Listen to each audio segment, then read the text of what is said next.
Hello, hello, hello, everybody out there in Habs land. How are you today? My name is Paul K. Lemire. This is Habsolutely coming to you live from downtown Niagara Falls, Ontario, Canada, in the studios of 4680Q. Habsolutely right up there behind me. My trusty sign that I always have hanging around somewhere here, and I literally mean hanging around. It's hanging there.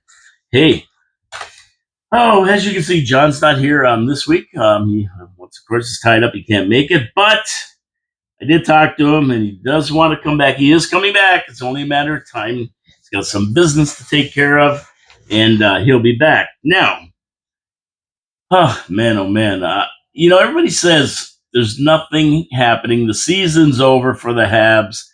They give me the whole deal. Season's over. That's it. You guys suck. You're out. You're playing golf. You know what? The season is far from over. The physical season ended with our loss to Washington and being booted out of the playoffs first round. But the actual Habs themselves, players and management, have lots going on. We've got lots to look forward to over the next 4 or 5 months. And there's a ton of things going on. Now, we also still have the playoffs going on, and we still have Laval there kicking it.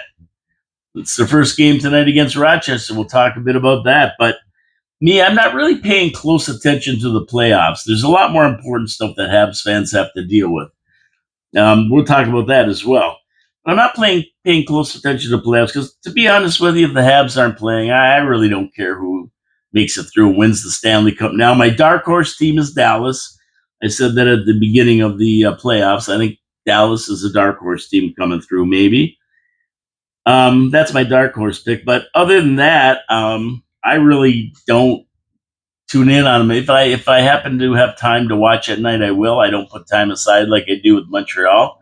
The Habs are playing. They take first rate. They take first seat. They don't take second seat to anybody. I plan my events around the Habs games.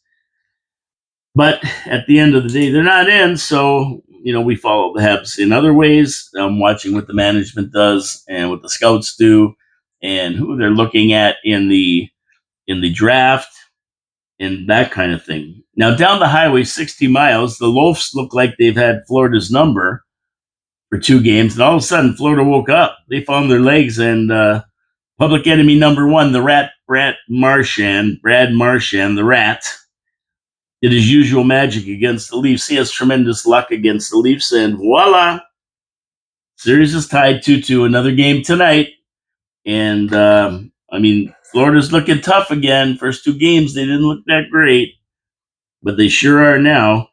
A lot of cheap hits in the series. They smashed, what's his name?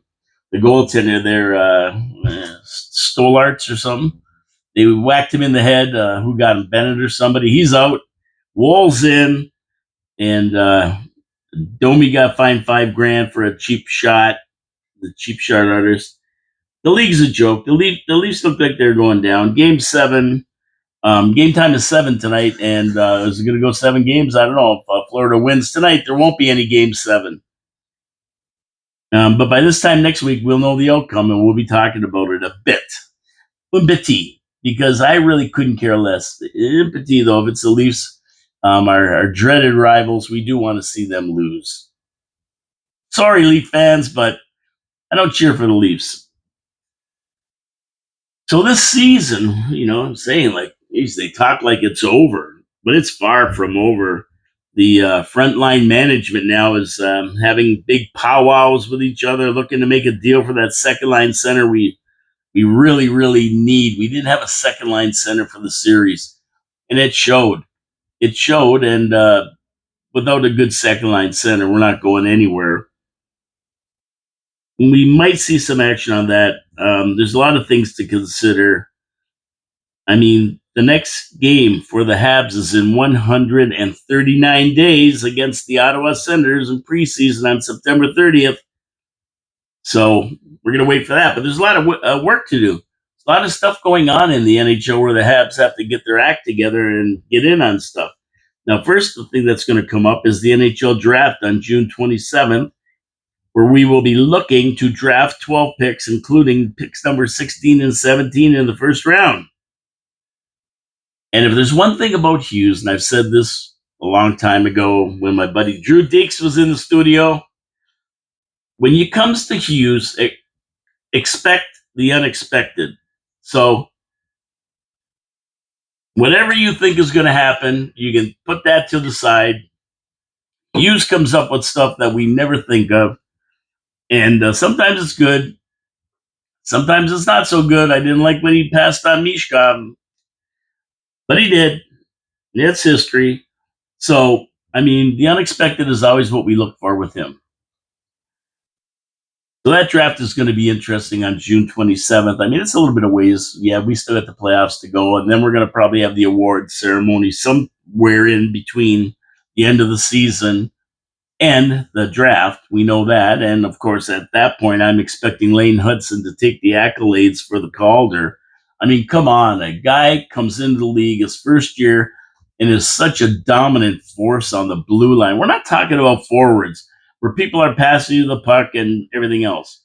We're talking about the blue line. And the only one that I can think of that should give him a run, it's not Mishkov or any of these other guys, Celebrini or whoever else is in the race. I don't even know. I don't really care because Lane Hudson's going to win it. Would be the goaltender, Wolf. He's had a good one. Now, goaltender can make a big difference, but did they make the playoffs? The guy team that Wolf was on? I don't know. I don't think they did. I don't think he's, I don't think I think Hudson, come on. Guy set all kinds of records and everything else. I mean, this kid is a once in a lifetime pickup for a lot of people. A lot of teams will never find a defenseman like this. At 19 years old, comes in and dominates. Are you kidding me? Yeah, he's the Calder winner. I don't care if they don't give it to him. It's only because he's a Habs. Any other team, he'd be getting it without a doubt. There wouldn't even be any question. So we should see that. Exciting news for one of our guys there, Lane Hudson. We have the 2025 International Ice Hockey Federation World Championship starting around May 9th. And I think this is the one Suzuki passed on, isn't it? He said he's not going to go in it. Which, you know what? I don't care if they don't go in these tournaments. I don't watch them. I really don't care about them. And if I was going to watch anything, it'd be more the prospects type of thing where we can see how our prospects are doing. I'd rather watch that than current players out there playing for whatever. All I can see with that is injuries and people getting hurt and screwing you up for next year. We have free agency on July 1st, of course, and there's a bunch of free agents out there. And of course, Habs are picking through the list to see what we can pick up and how we can pick it up to be able to to pick up a free agent for that second line center position or to fill in other spaces. Also, we're looking at RFAs. Are there RFAs out there that may not be so happy with the team they're with, and they'd be willing to look at an offer sheet? I mean, it's not a thing that people that managers usually do because it turns into turmoil. We saw that when we put the offer sheet in for 7.5 or 8 million on Aho, Carolina, and Bergevin cheaped out. He had to give it. He had to offer more if he really wanted the guy. He didn't. So what happened was that he signed with Carolina. They matched the offer, and then once they matched the offer, of course, when Kokatniemi KK came up, they put an offer sheet on him. Habs didn't think he was worth what they were offering, so they let him go. So tit for tat, you want to do that to us, we're going to do it to you. And what they do, they offered him his name plus the amount of money plus like a $24 bonus or whatever number he was with on the Habs. They offered him that bonus, an extra $31, $24 or whatever number. I can't remember what number he was. But anyway, they offered that just to give it to the Habs. Stick it in there real good. Hey, we're getting them $6.5 million and $24 extra. So that's the kind of games you play when you start doing that stuff. It's one of the unwritten rules. You don't like to take players from teams, especially, good prospects from teams, and offer them a bunch of money that the team maybe can't afford because they don't have cap room or they're looking for something else and they just can't afford to pay them that. So I don't think we'll see an RFA come over unless the guy is so disgruntled the other team knows they're not going to be able to sign him. He don't want to play there anymore. That's where we might put an offer sheet in along with a lot of other people too. So we have that. Then we have the Prospect Challenge, which usually hits early September. Training camp will last of September, the last weeks of September. An exhibition game start on September 30th this year against the Senators. That's our first game. The regular season schedule hasn't been released for 25-26 yet. At least I couldn't find it. If anybody has, let me know where it is. But we usually start against the Leafs in the first or second week of October. So you think there's nothing going on? There's lots. And there's going to be a lot of stuff going on at the draft. There's always trades on the floor. We have 16 and 17. We've had 35 draft picks or something the last 3 years. We got 12 more this year. So is Hughes willing to trade off our 16th and 17th pick? Well, I would say he is. And why would I say he is? Because we have so many people to upload as it is, drafts and prospects as it is to upload. These guys are going to start coming to Laval, and some got to come up into the NHL, and that's why we have to really watch who we're going to keep as far as UFAs go. But we have so many to upload now. Do we really need more? We'll take the second, third, fourth, fifth round ones. Why not? You never know whether they'll pan out ever at all. But when it comes to the higher ones, do we need more? Do we need more? Unless there's somebody spectacular out there, I don't know if they're going to look for more, number one. And number two, I don't even know whether we need anybody or there's anybody that great that we would not trade for an existing player that has NHL experience. It can give us immediate results. And that's what you look for when you look with Hughes. He took Newhook, who's was in the league a few years. He was drafted high. Never panned out for who he was with. Did the same thing with Kirby Doc, who I think should be gone this year. The guys, you can't depend on them. You got to get rid of them. But I digress. So we might look for somebody more immediate that can step up and start playing rather than a new prospect we have to put through the system. And that we just have so many as it is. So you got to look to that. So yeah, the season may be over for hockey, but there's still a lot going on in Habs land, a lot going on with the team management, and they're going to have to make some tough decisions between now and free agency, July 1st, and then see who they're going to bring through the system into training camp, see how they make out, and see who they're going to keep or get rid of. Only two options, right? I mean, we only can have so many people on Laval too, and we're bringing more people in there. It sounds like a big problem, but believe me, it's a good problem to have. There's a lot of teams that don't have anything like that, and they've got to deal without having those guys that we have. So it's a good problem to have. Okay, if John was here, I'd be saying, John, what are we going to do now? And John would be going, Habs trivia, of course. So, mon ami, this should be an easy one. I think a lot of people will get this one. But let's ask it anyway. Let's see if you know your Habs. We all know the greats from the glorious history of the Habs.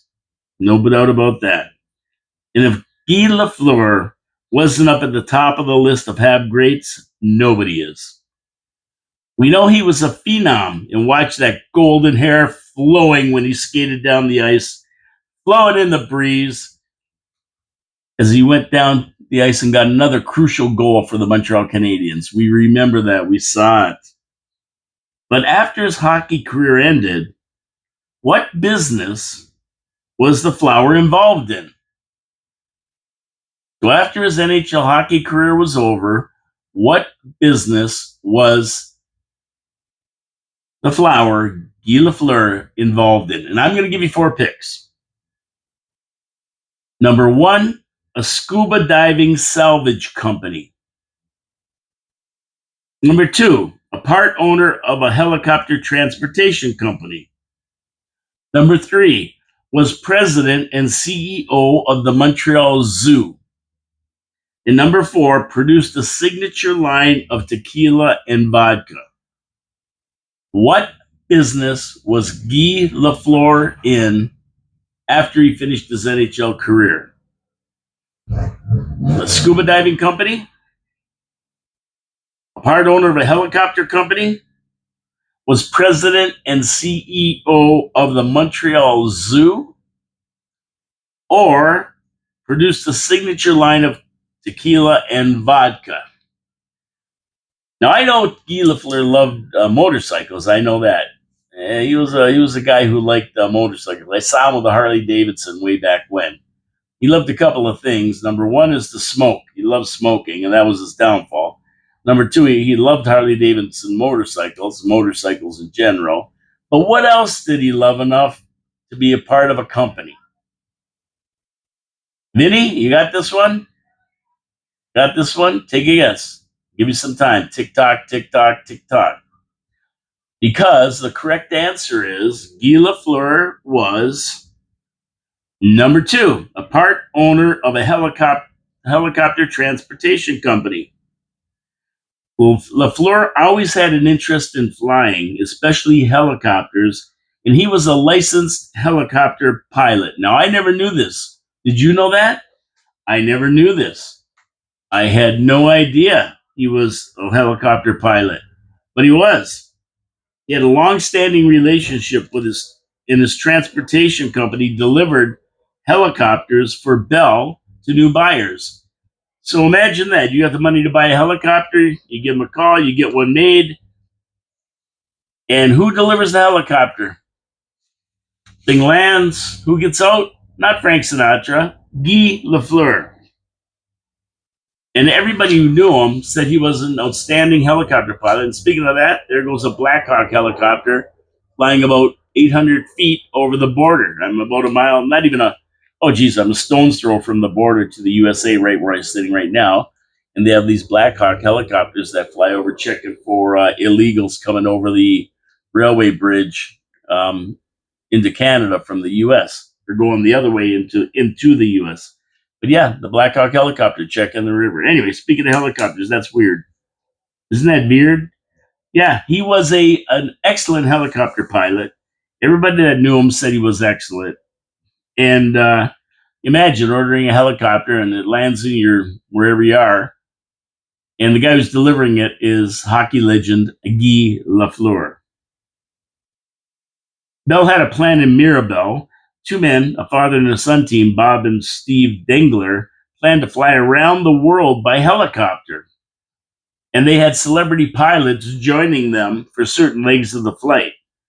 Guy Lafleur was one of those celebrities chosen to fly 2 legs of the journey. So when they got to around Quebec, Guy Lafleur would jump in, he'd fly the helicopter on one leg, then they'd take it to the next and had a celebrity flying the rest of the way. So pretty cool. Now, Guy Lafleur, yes, he did have a part ownership in a helicopter transportation company, but Guy Lafleur also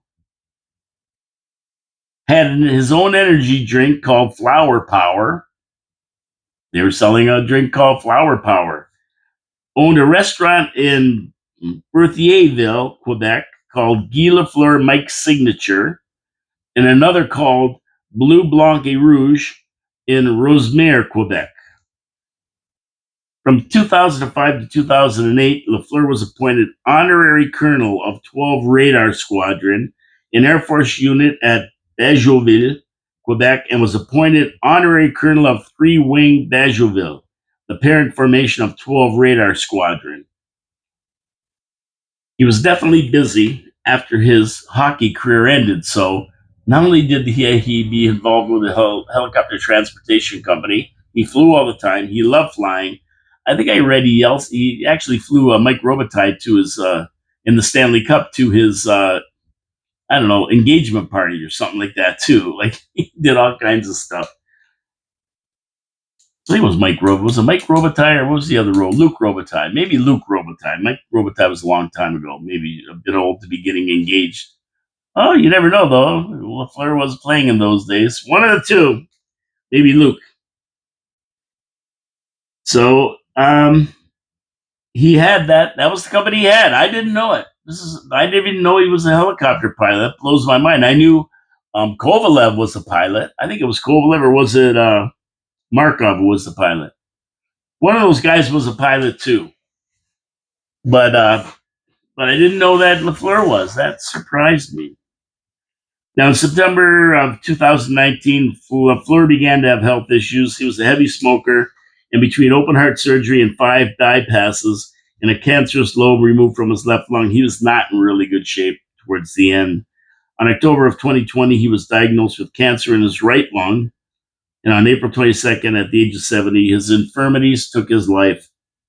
Oddly enough, he died a week after Mike Bossy, who also smoked heavily and died of lung cancer.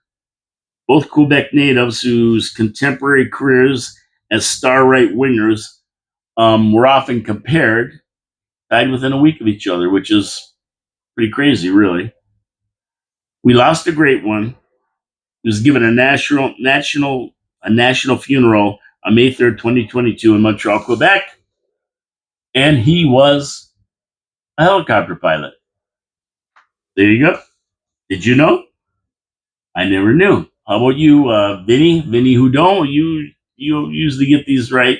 Sometimes I trick you, I fool you. I wonder if you got this one right. I guess I'll find out in the comments. Speaking of comments, viewer comments that this week. View Vince Hudo. My trivia answer is 2016-17 season, and I believe it was the Rangers. 99% sure about this one, and you are correct, Vinny.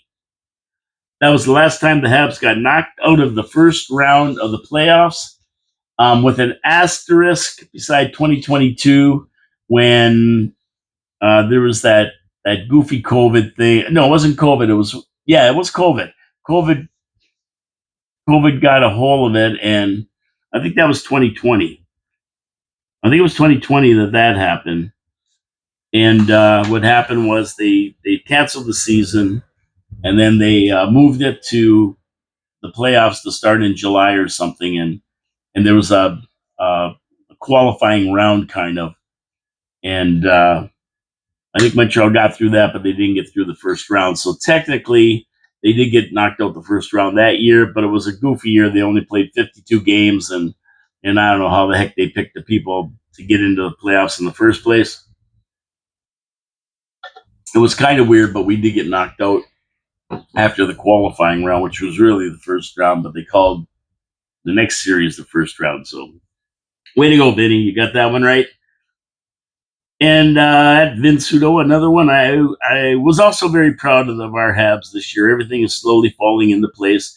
Suzuki hit 89 points. His leadership alone all season, especially after the Four Nations break, was fantastic. CC hit the over 35 plateau and also played a better 200-foot game. Demidov finally arrived, and his growth will dazzle us for years. And oh my God, Lane Hudson, what a steal in the late second round. Go Habs, go! And yeah, you're right, Vinny. You're right. Suzuki with his 89 points. I mean, just fantastic. Point of game player, our captain. He might go over 100 next year. Who knows? But great analysis, Vinny. Great analysis of the season. And he says, "See you next season, boys." Well, you don't have to wait to see us because we're on every week, no matter what. All through the summer, we're going to be talking about hockey and different rumors and news and that kind of thing. There's always something going on. But yeah, a lot of Habs work to do between now and the 2025-2026 season start. And we're going to be right here for it for you all summer. We're also going to see a few changes in the lineup. I'm sure of that. I can almost guarantee that. And organically, with the season under their belts, the youngsters will be even that much better. Look for some changes, like I said, in the off season, though, because there's things we need to change. We definitely need some changes, and I'll talk about that in a minute. So we have some free agents to deal with, and what to do. Well, I'm a pretty cut type of guy. I want to see people leave. I don't think they're going to be here long term, and I don't think they can help us short term. And we found that out this year. Yeah, we got into the playoffs, but we just weren't tough enough, weren't strong enough. We didn't have supplementary scoring like we need. to get through a series with a team like Washington or any of the other bigger teams. So we have free agents to deal with. Now, the first challenge is going to sign Lane Hudson to a long-term contract.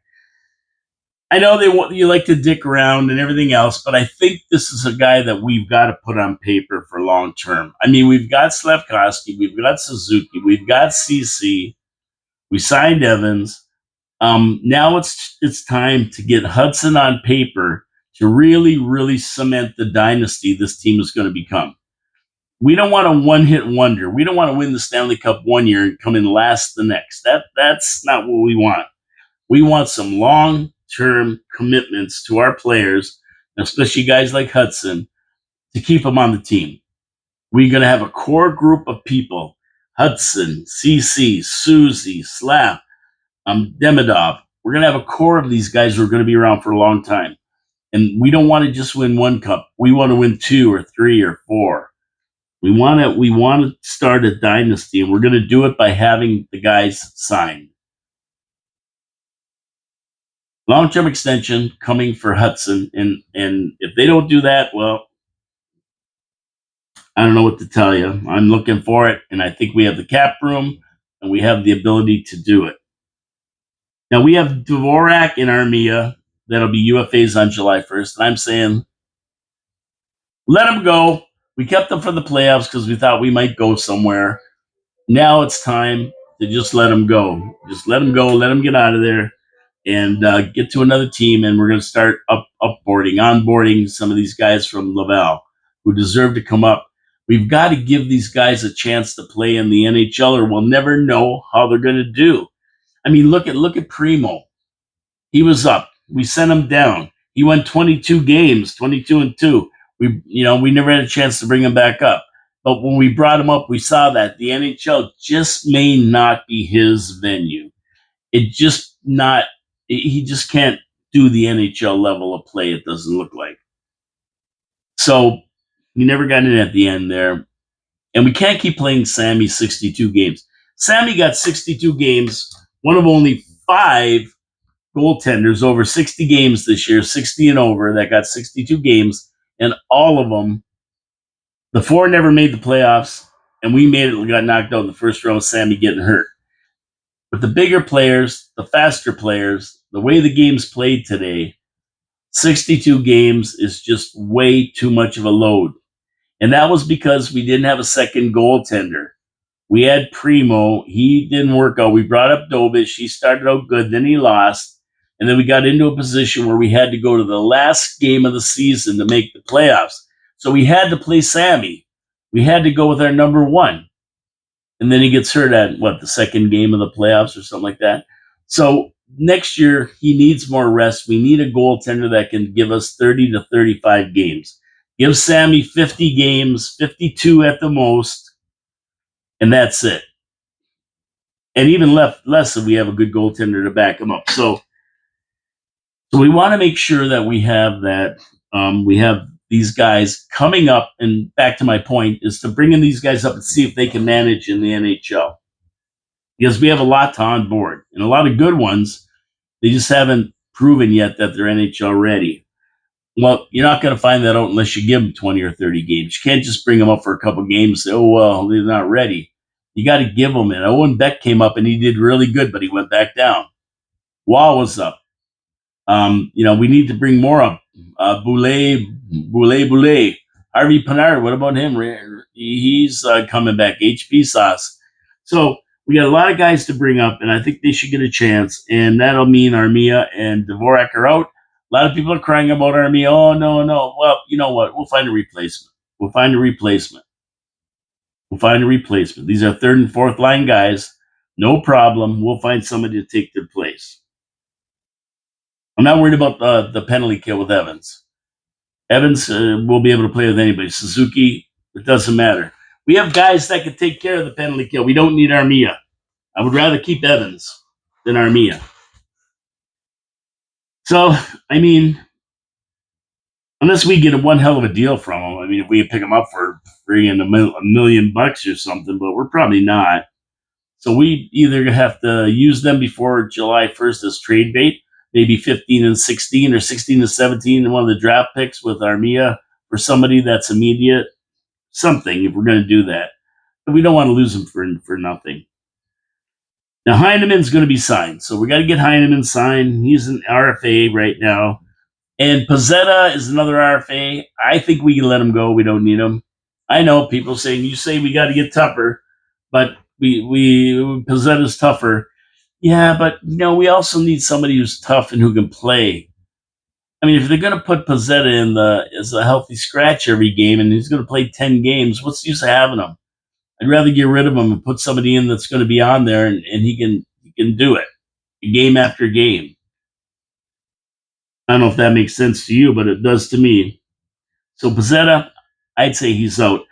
Bring up Florian Jacki. I'd rather see Florian Jacki, a tough guy who's getting huge accolades in Laval for what he's done this season. He can score, he can fight, he's a big punishing player. That's who we need. We need him up here with Arbor playing consistently, not sitting him out. We need him on the ice. That peacenik Marty St. Louis has got to learn that we're not going to get through series unless we have the tough guys. We need the grit, but they got to be able to play. And I mean, he's on a jack guy. He just don't like him. He's an anti-violence guy. He's a peacenik. You got to get to the point where we can let these guys play their game. Hey, if they take a penalty, they take a penalty. We'll kill it off. But they're not going to be able to play their game without taking a penalty. That's all there is to it. And it's like Lane Hudson. He can't play his game if you're going to put him on the bench every time he loses the puck or he's on the ice for a goal. No, you got to give these guys ice, and you got to let them play their game. If you don't let them play their game, then you might as well trade them because they're useless. They're on the ice, not doing what they're supposed to be doing, which means that you're not going to get the best out of them. And if you don't agree with that, then everybody says, well, you should be coach of the Canadians. Like, they're telling me to shut up. And I'm going, I'll coach them. I mean, I put in my application. They said no. But I'm just telling you, it's only natural. If you don't let the guy play his game, why have him on the ice? Give him to a team that will. Give Arbor Jacki to Boston Bruins. You see what happens. Friggin' right. He'll play with them, and they'll let him go, and he's gonna do a good job. I don't want to lose this guy, but you know what? With MSL, the peacenik, I don't know why he doesn't want to. When he played, he had people protecting him. Obviously, he had a big team in Tampa. I mean, these little guys need room on the ice. You start, breaking room out for them, and they start performing. So, Savard is a UFA. He's retired, so he's gone. So we got to replace him too. Don't have to worry about him. Strubal's an RFA. Are we going to keep him? Boy, I don't know. I kind of like Strubel. I don't know about you guys. I mean, if they got rid of him, I wouldn't cry. If they got rid of Gooley, I'd cry. If they got rid of Strubel, I wouldn't cry. If they kept him, I wouldn't cry either. I think he did an all right job. I mean, he's never going to be Gooley, I don't think, or Lane Hudson, but he's steady. I mean, what the heck?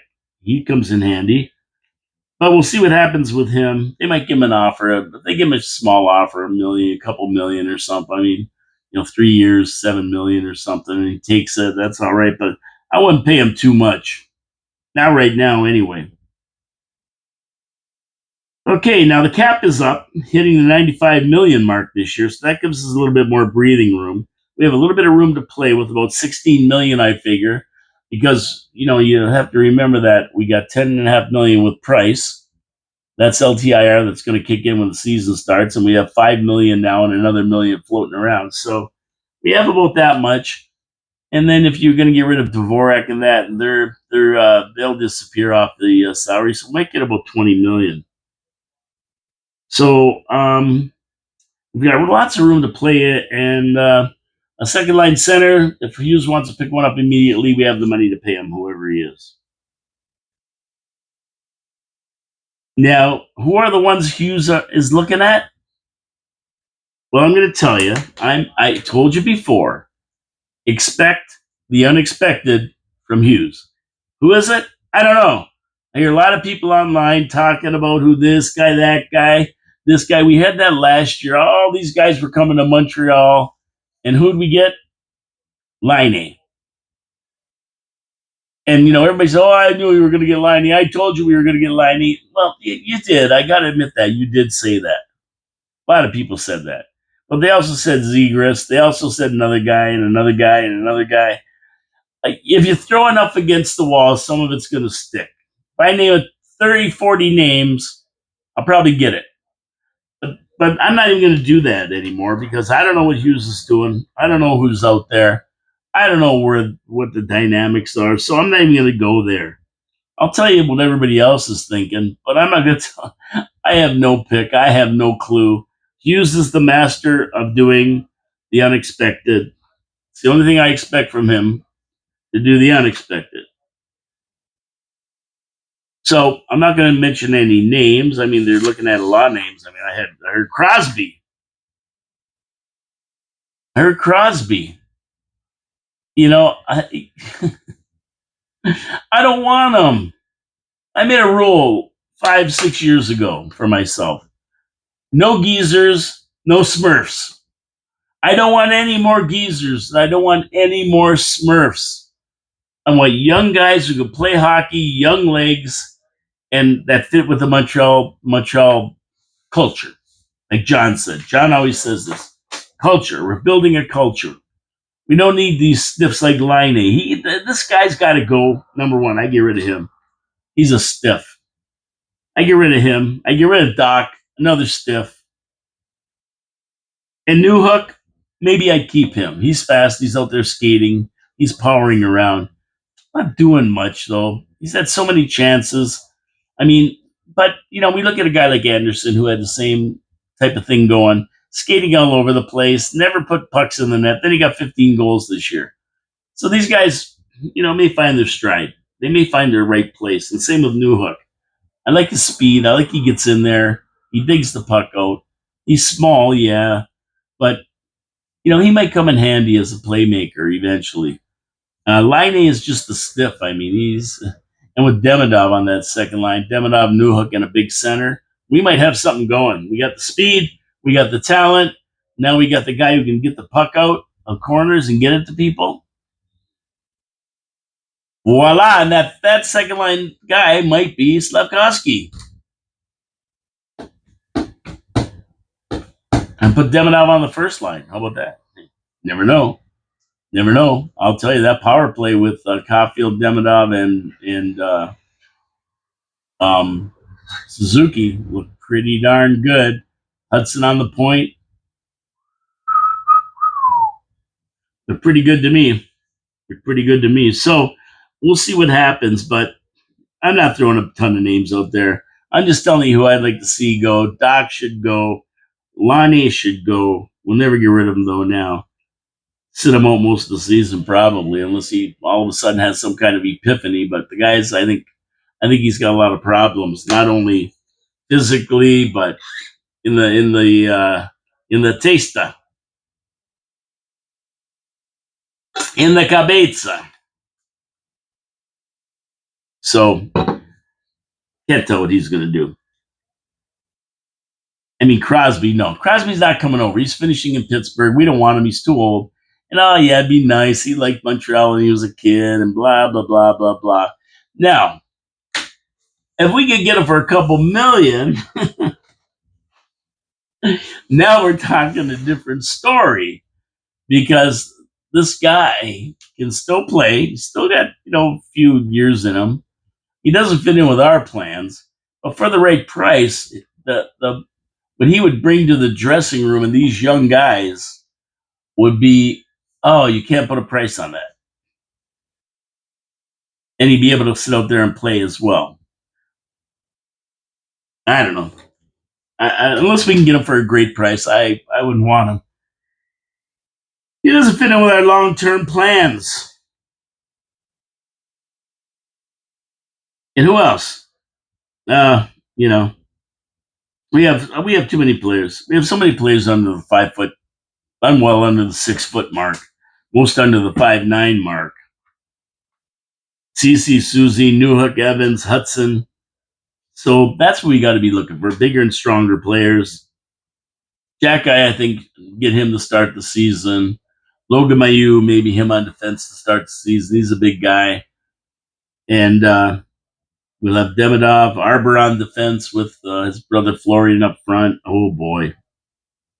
But if you want more grit and toughness when you hit the playoffs, we saw the kind of job that Anderson can do in the playoffs. One-man wrecking crew. We had 4 or 5 of guys that could be the same, have the same energy as he did. We'd go a long way, especially with the talent we have that can shoot the puck and put it in the net. So over to the draft picks. Well, we have 16 and 17 with 10 other later picks. So if Hughes doesn't make a move with them, and that's not out of the question. Remember what he did for Kirby or for Newhook? He traded 31 and 32 or something like that for Newhook. And we have prospects he could trade for somebody. So it's possible he'll get rid of them. Or maybe move up if there's somebody he wants. But it's not out of the question. But there's several good picks to be looking at in that position that aren't going to go in the top 10 maybe, or a dozen. And they might make it to 16th and 17th when it comes around. Number 1, Justin Carbonneau, 6'1", 185 from Quebec, right winger. He's been doing fantastic. Everybody loves the kid. Some say he should be in the top 10. So if he's around, he might be a logical pick right from Quebec. Lyndon Lakovic from Kelowna, BC. 6'4", 190 pounds at 18. He's a forward. And he's another guy that's highly touted who might go before we get to him at 16 to 17. But if he doesn't, he could be there right for the pick in 6'4", 190. This is the kind of thing we need. Logan Hensler, NCAA player. I think he plays for Wisconsin, if I'm not mistaken. 6'2", 196, a right-handed defenseman. Huge guy. So he's another possibility if he's still around by the time we hit 16 to 17 and we keep the picks. Jack Nesbitt, 6'4", 185 center for the Windsor Spitfires he plays for right now. He may be around by the time we get the picks. So there's a few to pick from. And Malcolm Spence, 6'3", 201-pound left winger. So they're 5. Where did I get those 5? I just watched the big boys chatting it up. Guys like Craig Button and Mackenzie and some of these other guys who really follow this closely. And when they give their list, they're usually pretty close to the way it's going to go. There's some surprises always, of course. There's always some surprises. But at the end of the day, they're pretty close. Barring extenuating circumstances with one player, like Mishkov being from Russia, and same with Demidov. People don't want to take a chance maybe on Russians because of what was going over in Russia. So unless there's some extenuating circumstances, they're usually pretty close to how it's going to go down.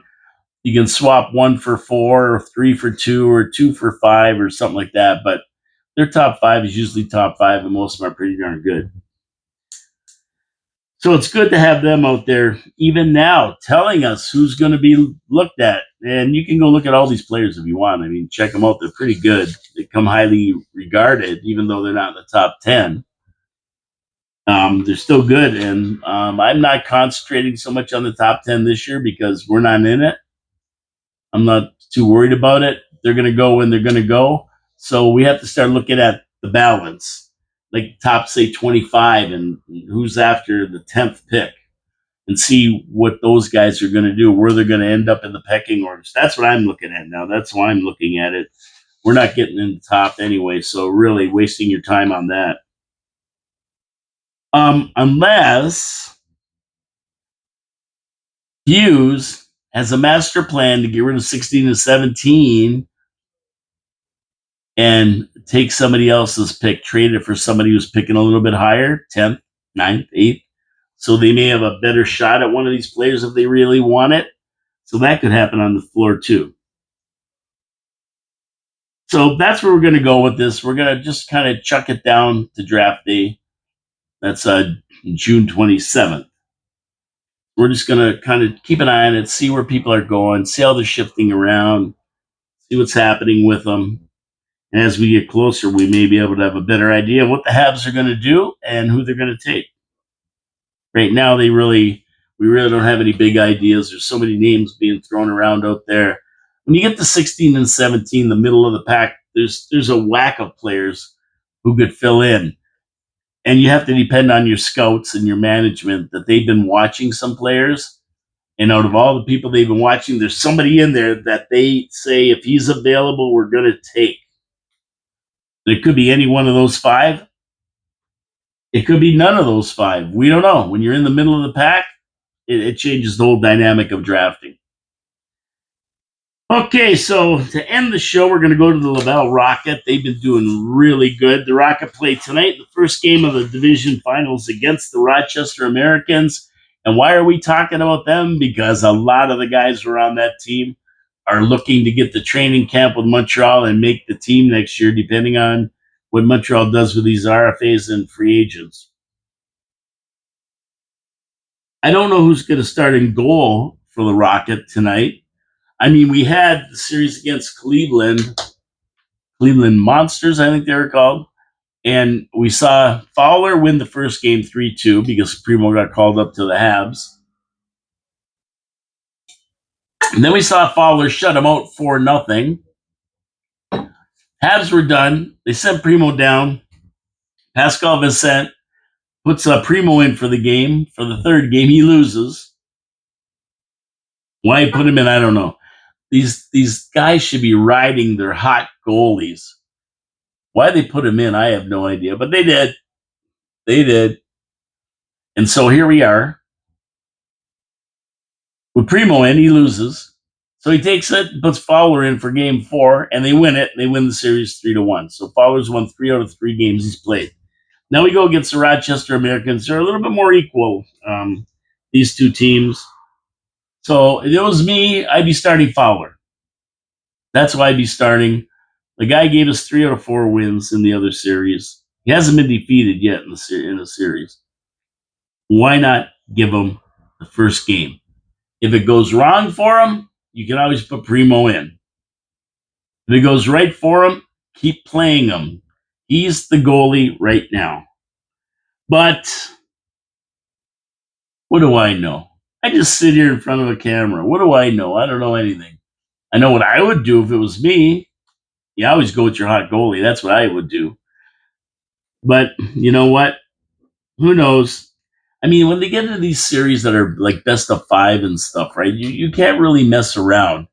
You put Primo in and he loses. Now you're against the wall. If Fowler has won a bad game after winning 3, then you're down 2-0. Now who do you play? I would play Fowler and expect him for the win. If he fails, then put Primo in. He'll get the win. But I definitely would start Fowler. I don't know about you out there. What do you guys think? Leave your comments. Tell me what you think they're going to do tonight. I'll read the comments next week, but I think they're going to start Fowler. I haven't heard yet. It wasn't disclosed that I could find, but we'll see tonight. I hope I think I can watch the game. I'm going to take a look and see if I can find the game. I'd rather watch that than the Maple Leaf game tonight, to be honest with you. It interests me more to see what our prospects are doing and what these guys are doing because they're going to be coming up soon. And there's a whack of them on there. I think I counted 10 players they could bring up. Anytime they played in the NHL, they played a couple games for the Habs. They're going to be ready to come up shortly, and they might make it in training camp. Okay, and that's about it for the week, ladies and gentlemen, mesdames et messieurs. That's about it. We'll keep a watch on the experts. We'll see what they have to say. We'll keep a watch on the players. We'll keep a watch on the free agents. Basically, keep a watch on all Habs news every week on HABSOLUTELY. We give you what's going on. Then I give you my opinion. If John was here, he'd be giving you his analytical opinion because he analyzes stuff way more than I do. I go on just common sense. The goalie's hot. keep playing them. Sometimes I'll go on hunches, but most time it's common sense. Same with the draft. Who we're going to pick up, who knows? Why go through the whole exercise when there's these players who we think might get it, and you give all your opinion, then it doesn't turn out like that anyway. Let's just be happy that there are players out there, even at 16 and 17, who could be a part of the Montreal Canadiens. And there are. And we have 12 picks. So out of 12, I mean, what do we pick Fowler? He wasn't in the top first round. I don't even think Caulfield was. Hudson were in the first round. I don't think. Maybe Caulfield was he? But he wasn't number 1 or 2. I mean, he was up there in the middle of the pack. So yeah, they're out there. We found them so far. We have to have faith in Hughes. He knows what he's doing. Our scouting, they know what they're doing. Marty St. Louis on the bench using them. That's another story. Marty's learning as well. He's getting better. He got us to the playoffs. We stumbled there. Well, we should have got in, no problem. But we got there. Now next year we won't be stumbling. We're going to be in it all the way, right from game 1 of the season. No problem. We won't be holding our breath for the last game of the regular season to get in. We're going to get in, and then we hope that Marty can put together and Hughes can put together a team that can weather the changed rules in the playoffs. It gets tougher. We all know that. Have a great day, everybody. My name is Paul Calamere. This is Absolutely coming to you live from downtown Niagara Falls, Ontario, Canada, in the studios of 4680Q. For the guys listening on the radio, the video drops around 3 o'clock. You'll be able to see it on YouTube. And now we're on Rumble, and we are on X. So leave a comment, subscribe, hit the notification button. It costs nothing to subscribe. We don't want your money. It costs absolutely nothing. You'll get a notification when I drop a video. You can comment. You can get involved. Let's see what's going on. Do our trivia. Come on. Have a good time. Have a good time with this. Absolutely. That's what we're here for. And we love our Habs. Go Habs, go. Come on, Hughes. Make some good choices because we're looking forward. 139 days.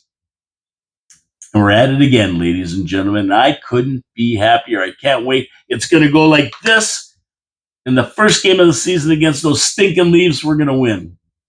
We're going to beat them. I just know it already. And that's a hunch. Take care, everybody. God bless you all. See you next week on Absolutely Live on 4680Q Radio at noon.